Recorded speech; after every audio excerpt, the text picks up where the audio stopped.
Ang galing hutang. Pag-uutang ng puhunan, ang ganda ng business, madaling kumita, 3 buwan lang, babalik na ang lahat ng puhunan. Pautangin mo yan, 3 taon na hindi ka pa binabalikan, matumal eh. Yung feasibility study niya para mautangan ka, ang ganda. Pero pag bayaran na, biglang pangit na yung negosyo. Pag may mangungutang, maglibigay pa ng date, kayang-kaya kong bayaran in 2 weeks. 2 weeks pala in 10 years. No? Hindi lang sinabi yung 10 years. Do not lend what you are not ready to lose or write off. Kung magpapahiram ka, kapatid, ang ipahiram mo lang yung handa ka ng kalimutan kung sakaling subain ka. Again, ang kausap ko yung nagpapahiram, hindi yung nanunuba. Okay? Katwiran mo lang ito, ikaw yung nagbigay para gumaan ang loob mo, pero hindi ito katwiran nung nangutang. When in doubt, do not lend. Better, give. Ibigay mo na lang, ipanalangin mong bigyan ka rin pag nagkaroon siya, at kung hindi, edi ibinigay mo na lang, hindi ka umasa. Kesa utang pa kunwari, umaasa ka, hindi rin naman mababayaran eh. Paano mo papalawagin ang loob mo?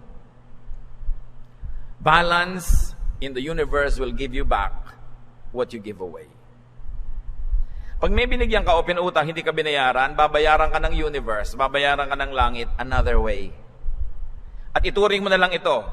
In fact, nauna ka nang bigyan, kaya ka nakapagbigay o nakapagpautang eh. So, baka talagang nandun yun para ipautang mo. Again, para ito sa nagpapautang. Iba na yung malinaw ang usapan. Pay, and the universe will pay you for what you cannot collect. In the same force, in the same way, the force of balance and justice of God will collect from you what you do not pay. Justice of God will get from you what you do not give. Because balance is the basic law of life. Yung hindi mo kusang ibinibigay, aagawin din sa'yo ng tadhana. Yung ayaw mong ibayad, tatanggalin din sa'yo ng kapalaran. Mas masakit pa kaysa nagbayad ka na lang. And remember this, a godly borrower has a payment plan, has a payment schedule. Pagka uutang kayo, uutang sana ako sa iyo ng 10,000, babayaran ko sa katapusan. Katapusan ng mundo o katapusan ng Mayo?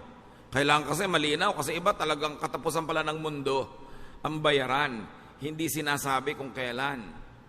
Kaya babayaran kita sa May, no? Pag May pagkakataon, hindi malinaw. Kaya kung uutang ka, etong bala kong bayad, 3 hulog sa ganito mga petsa, dahil nangungutang ka, kumisan nga yung pang inuutangan ng nahihiyang nagtatanong, kailan ka magbabayad?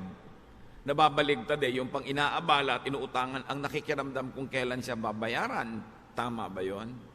Ngayon, kung wala ka talagang kaya, remember, life and death, for health, for emergency, for investment, for improving your life. Tapos, yun ang mga pwedeng utangin na hindi nakakahiya. O kaya, kung wala ka talagang kakaya na magbayad, pero gusto mong gawin yon, edi hingin mo na lang, baka naman ibigay sa'yo. Pero ang pinakamabuti nun, aminin mo, nangihiram ako ngayon, pero wala talaga akong malinaw na pagkukunan. Alam niyo naman kasi mga nangihiram, parang kayang-kaya nila magbayad. Gusto kong kumuha ng pwesto sa palengke. Manghihiram sana ako sa'yo ng 50,000. Ang lakas ng pangatinda ngayon eh. Ang laki ng kinikita ng pinsan ko, ang laki ng kinikita ng kumari ko. Yun eh kaya sinasabi sa'yo para dalian ang pagpapahiram sa kanya. Pero oras na napahiram mo na, ang tumal pala sa palengke, biglang naiba na yung kwento.